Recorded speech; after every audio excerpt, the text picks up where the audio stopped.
يقول النبي صلى الله عليه وسلم: فاتقوا النار ولو بشق تمرة. لأن الإنسان إذا جاء في ذلك اليوم ينظر أمامه لا يرى إلا ما قدم، ما في، بس ما قدم أبدا، وينظر إلى النار تلقاء وجهه.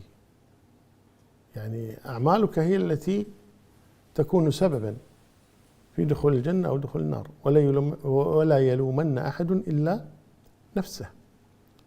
وذكر النبي صلى الله عليه وسلم من المنجيات الصدقة، هذه من المنجيات، والكلمة الطيبة.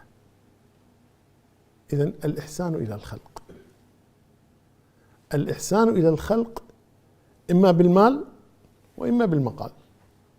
بالمال الصدقة، تمرة، شق تمرة، شق